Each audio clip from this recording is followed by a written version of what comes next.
Hello and welcome back to the video lecture series for ECE-340. I'm your instructor, Dr. Bradley Duncan. Today I'm going to be giving you an introduction to random variables. So let's talk a little bit about what a random variable might be.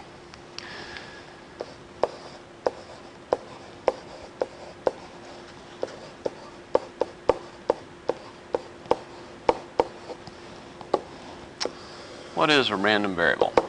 Sometimes I will use this notation.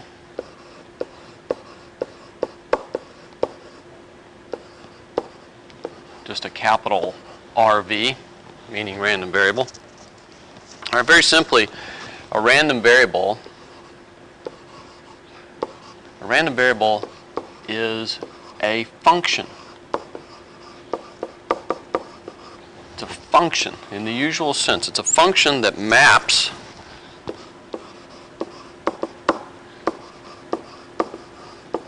outcomes of a chance experiment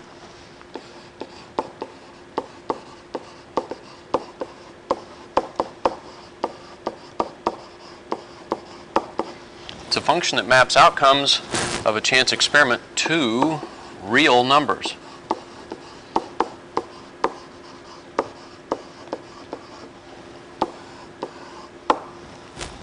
A random variable is a function that maps the outcomes of a chance experiment to real numbers.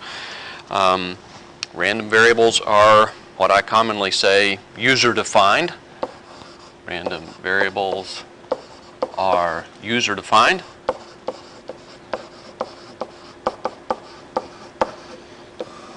You get to pick the random variable in many cases. You get to define how real numbers are assigned to outcomes of chance experiments, but the definitions, random variable definitions, ought to make sense.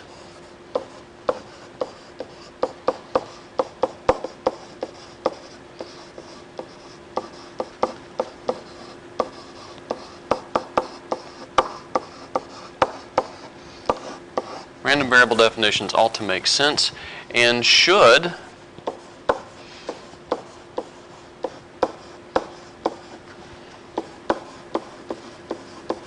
be chosen so that we can use our mathematical tools to understand the random nature and the probability of outcomes for various chance experiments.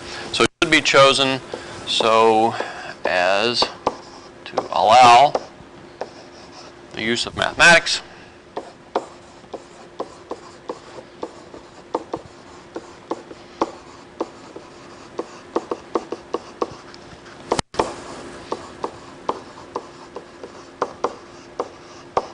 to understand the randomness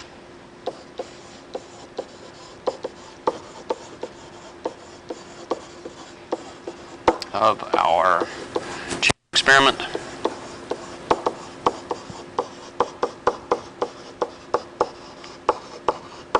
and the probabilities of various outcomes and events.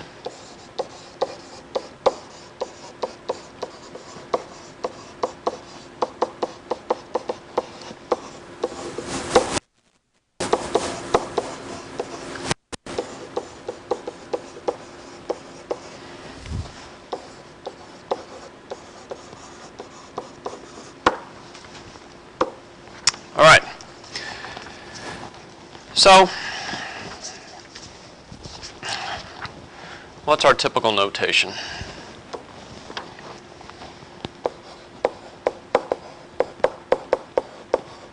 Our typical notation for a random variable looks something like this.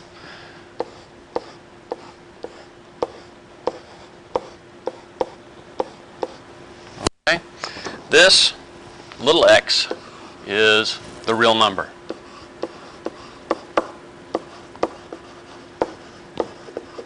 That's a real number.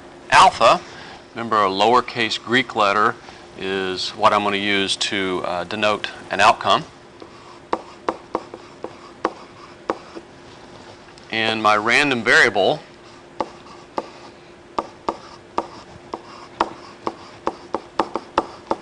random variable function is going to be denoted by a capital English letter in most cases. In this case, I drew bars above and below a large X to indicate that that's the capital letter. Some textbooks use boldface lettering. I've seen some use over arrows and things like that. I'll do my best to distinguish between the lowercase real number values and the capital random variable assignments. So random variable function will somehow be denoted by a capital letter.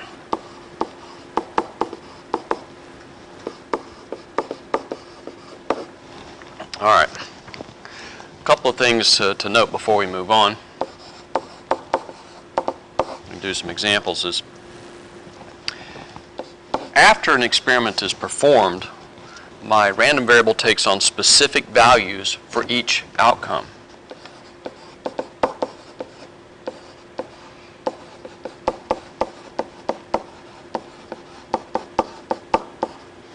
After an experiment, chance experiment E, is performed, the random variable takes on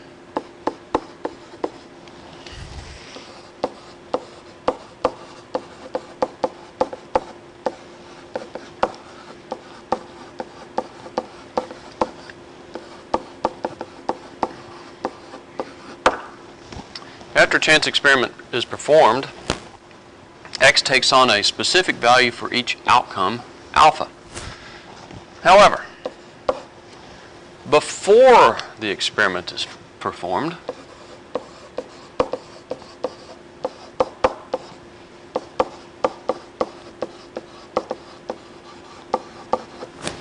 the probability that the random variable takes on a specific value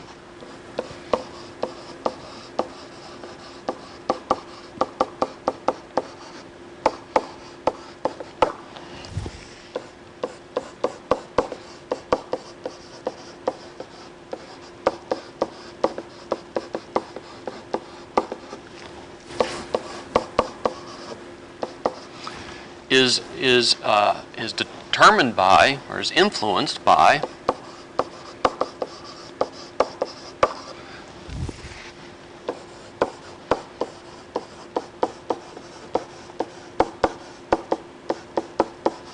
it's influenced by the probability of the various outcomes.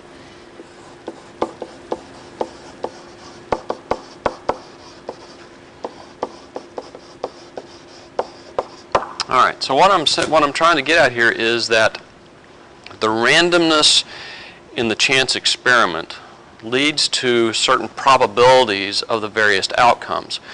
The randomness in the chance experiment then translates, in effect, through the random variable assignment in such a way as to give rise to probabilities that the random variable itself takes on specific values.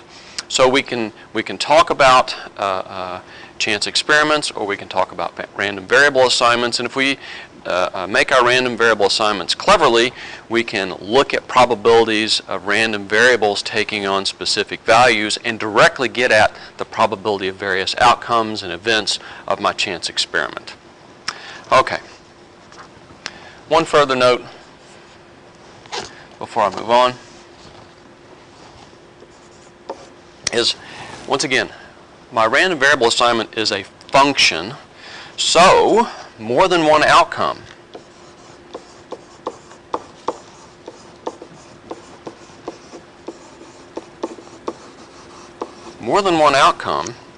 in the sample space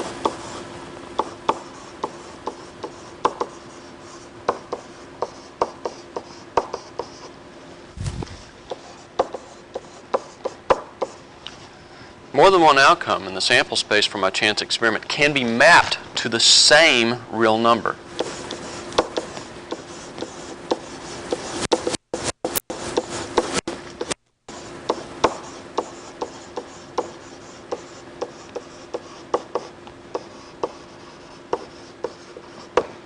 All right? This is the same as for any function. So, for example, this is not a random variable example, but for example, if my function is x squared, we know that this is a function in the usual sense. Well, f of minus 2 equals f of plus 2 equals 4. I can have multiple inputs that yield a common output. All right? So just keep that in mind. We need to be clever about assigning defining our random variables. Because multiple outcomes can give rise to the same real number assignment, in some cases, our random variable assignment may or may not help us. And we'll see that in an example in just a few minutes. All right. Let's do an example. My chance experiment is toss 2 fair 6-sided dice and observe the number of spots up.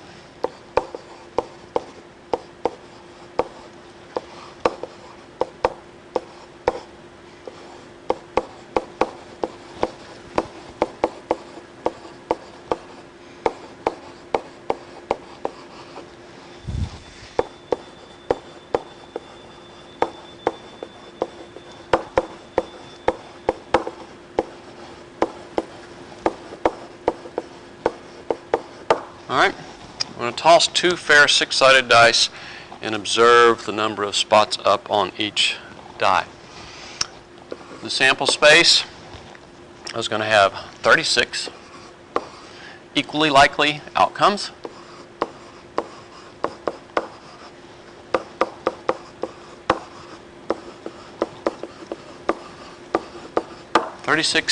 Equally likely outcomes. And I'm going to denote my outcomes this way. Alpha sub I j. This is an outcome. And little I indicates number of spots up on die 1. And j is number spots up on die 2. And let's pretend that my dice are somehow distinguishable from one another. One's red and one's green, one's large, one's small. Somehow you can keep track of which die is which. All right, let's talk about some possible random variable assignments.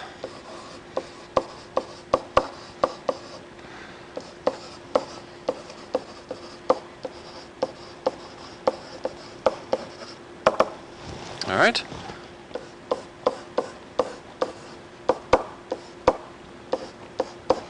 Could be one of multiple different things. I could maybe multiply I times j. It's simple enough to do. I could multiply the spots together. Or maybe I might want to divide I by j. That would give me a real number. Or maybe I could take the spots on the first die and raise it to the jth power. I could do that. Or, I don't know, something crazy. I could do the square root of I times j raised to the 23rd power. I could do that. I don't know why on earth I'd want to do that, but I could do that. In all cases, I end up with a real number. I take an observed outcome, and I do something with my observation and assign a real number. Each of these are real numbers.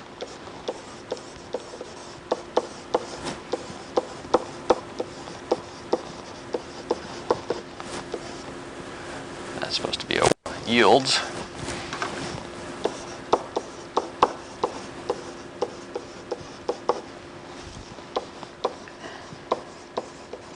Each random variable assignment here yields a real number, but the question is, are they useful?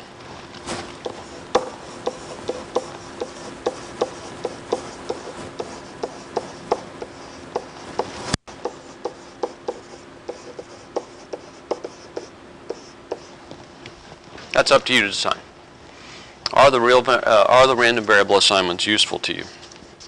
All right. Well, we've all played board games before. We're still considering my toss 2 dice and observe the spots up experiment. The most common random variable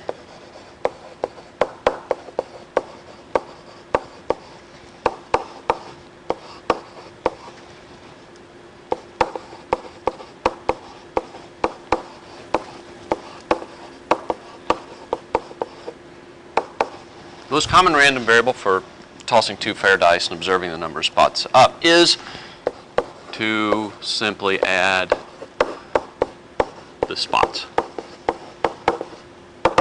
Okay, so this is the random variable that we're going to play with for the rest of the day.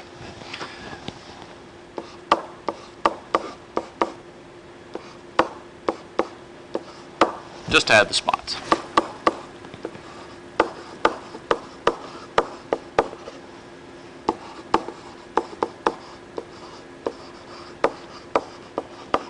Okay, that's all we're going to do. All right. So, for example, x sub alpha 5, 1 is going to equal x of alpha 4, 2 equals x of alpha 3, 3 equals equals x of 2, 4, whoops, alpha 2, 4, alpha 2, 4, which equals x of alpha 1, 5, and of course these all equal 6. 6 spots up.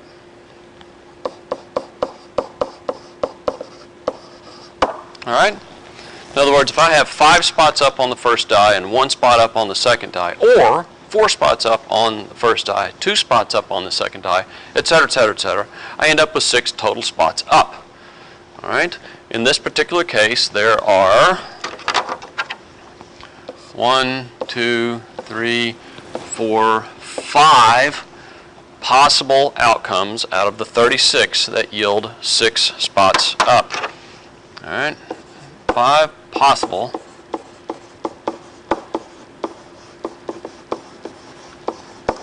Five possible outcomes of the 36 that yield a random variable value of 6 total spots.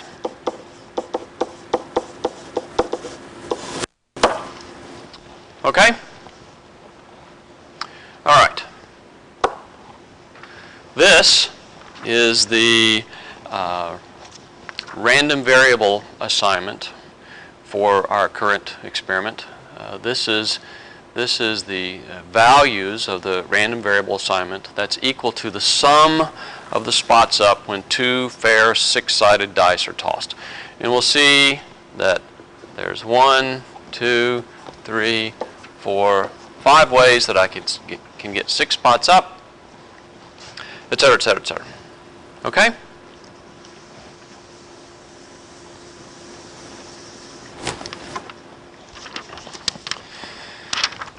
All right. Let's look at how we can continue with the same example.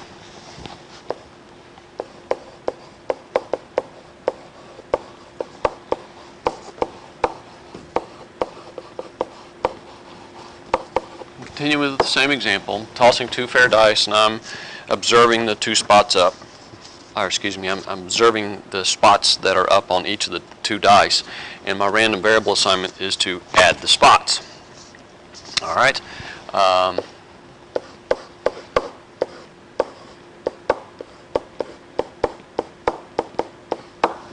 That's my random variable assignment in this particular case, just add spots.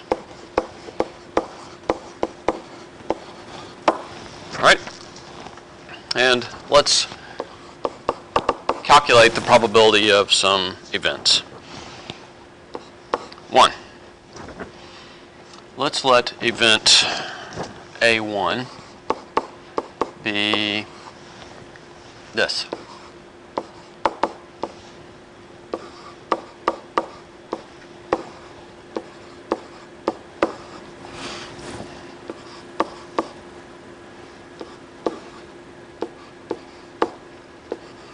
All right, remember that an event is a collection of possible outcomes. This event is the event that there are 6 total spots up.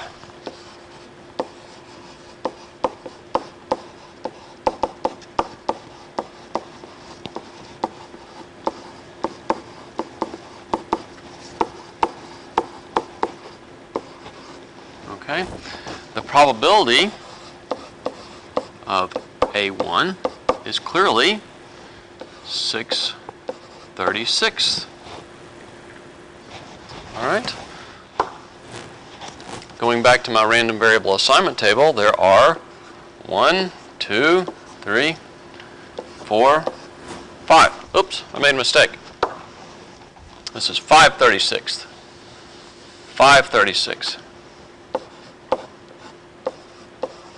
There are 5 possible ways of getting 6 total spots up when I toss 2 fair 6-sided dice. My apologies. Okay? Let's look at another event.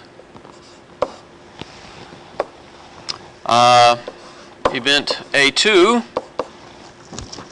equals alpha 1, 2, alpha 2, 1, alpha 5, 6, and alpha 6, 5. This event is the event that the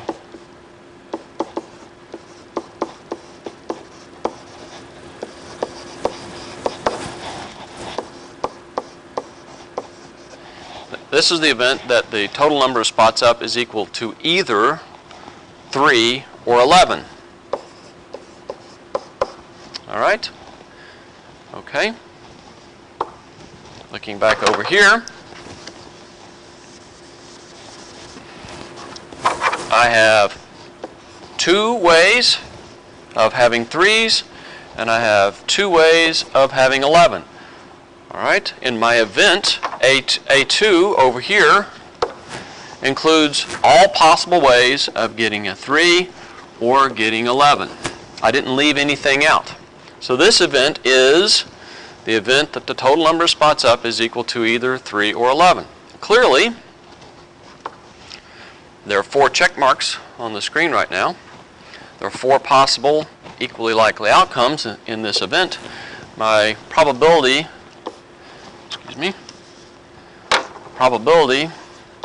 of A2 equals 4/36. Okay? All right. What about this event, though? Let's define event A3 this way.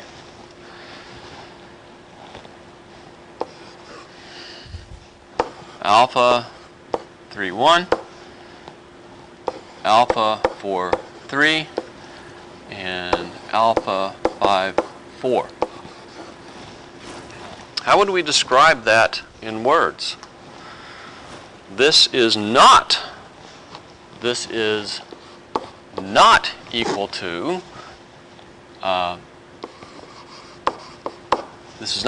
the event that the sum of spots up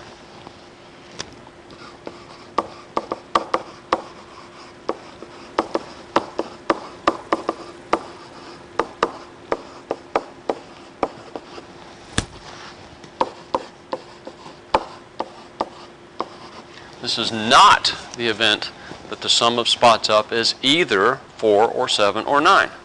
Why is that?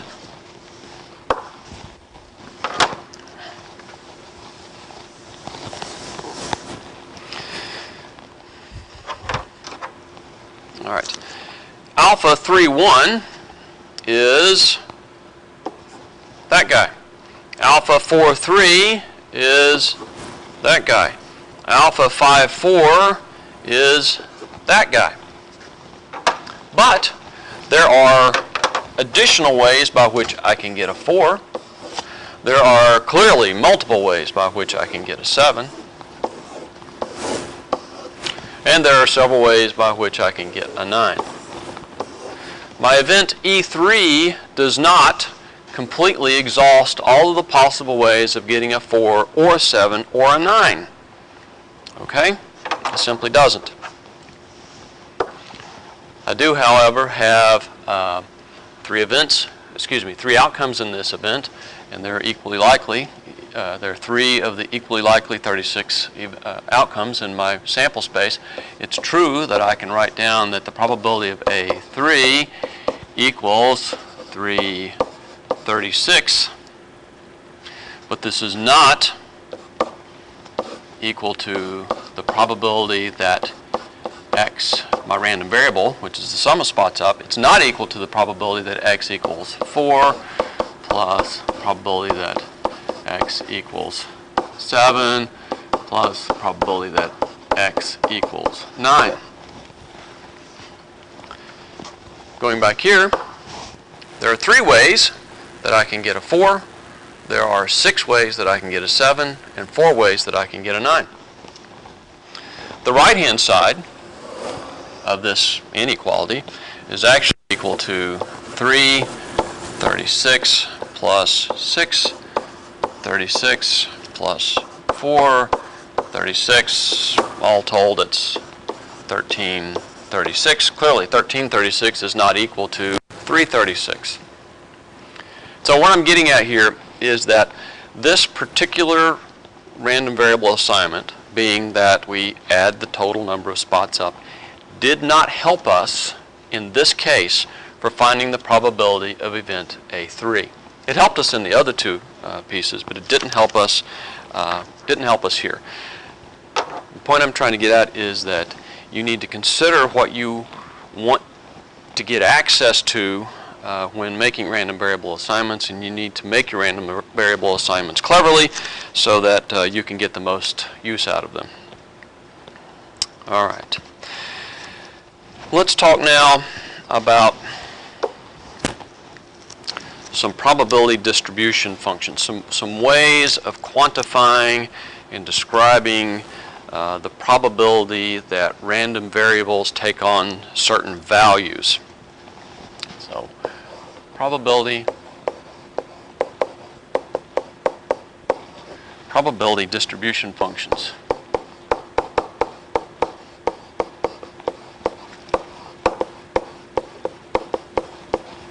Probability distribution functions. These are ways of describing the probability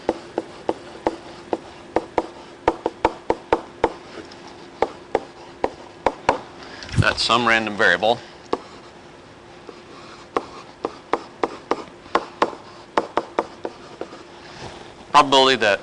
some random variable x takes on specific values, denoted by little x. There's 3 different probability distribution functions that we're going to concern ourselves with. I'm going to write them down, then I'm going to show you what one of them looks like, and I'll pick up with the other 2 in the next video. The first is what's called a probability mass distribution.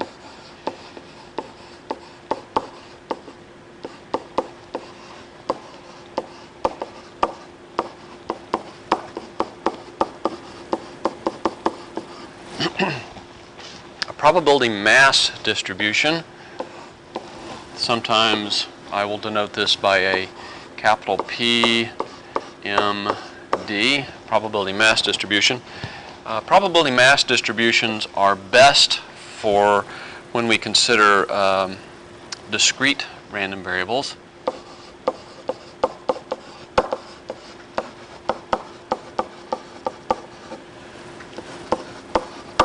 By discrete, I mean that the random variable takes on only a specific set of discrete values. Random variables can be discrete or continuous.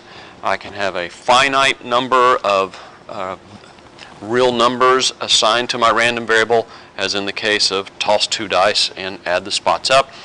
In the toss 2 dice and add the spots up example, my random variables, the random variable assignments are discrete. It's 2 through 12, and it's finite. I can't be less than 2, I can't be greater than 12. I can have infinite number of values excuse me, assigned to my random variable. I can have a finite range of values for my random variable. They can be discrete and they can be continuous. Probability mass distributions are best for discrete random variables, and they're very simply a table or plot of the probability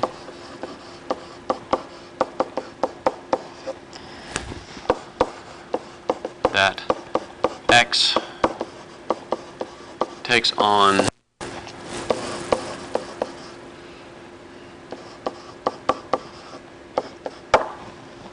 each real number value little x. Probability mass distributions are usually either tables or plots of the probability that my random variable takes on each possible real number value little x. All right. The second probability distribution function that we will encounter is called the cumulative distribution function.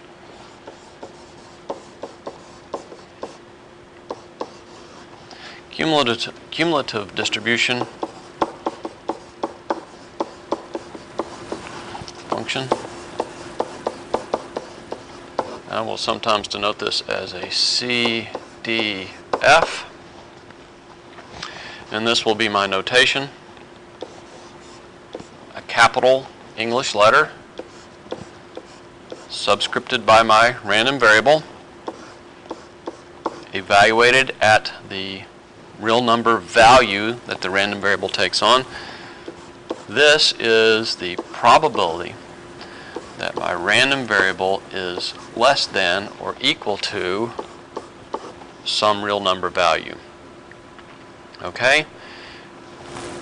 Especially in the case of discrete random variables, this less than or equal sign is going to be very important. We can be a little bit sloppy when we start talking about continuous random variables, but for discrete random variables, that less than or equal sign is going to be very, very, very important.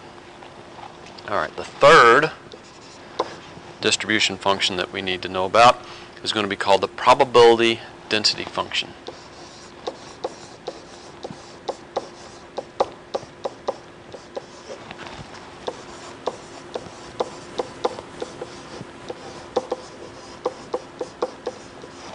This is denoted by PDF. And this one is a lowercase letter subscripted by my random variable designation as a function of my real value assignments. And this is simply the first derivative of my cumulative distribution function. All right, we will look at the cumulative distribution function and the probability density function in the next video. We'll look at the properties and do some examples.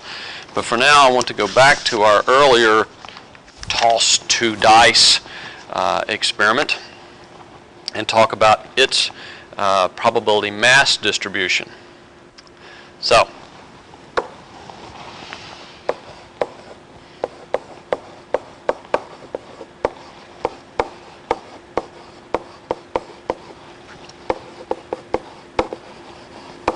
we're going to reconsider the prior example, toss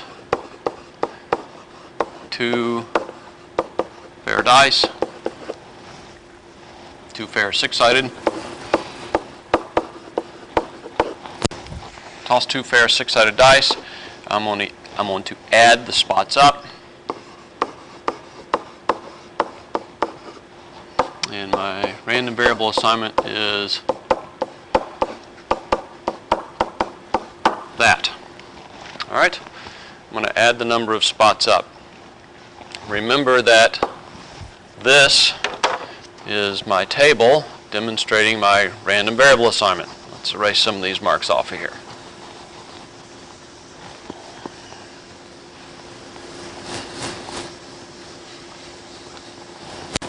All right. Well, very clearly, there are two ways of getting a 3. The probability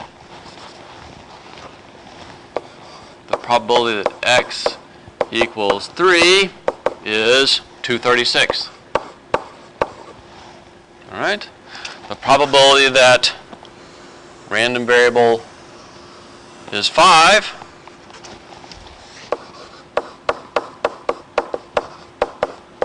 is what? 4/36. Probability that my random variable is 11. Probability that my random variable takes on a value of 11 is 2/36. The probability that my random variable takes on a value of 12 is 1/36. Way down there. Okay, so I could calculate by just observation of this table the probability that my random variable takes on values from 2 through 12. And plot them. That's my result. All right.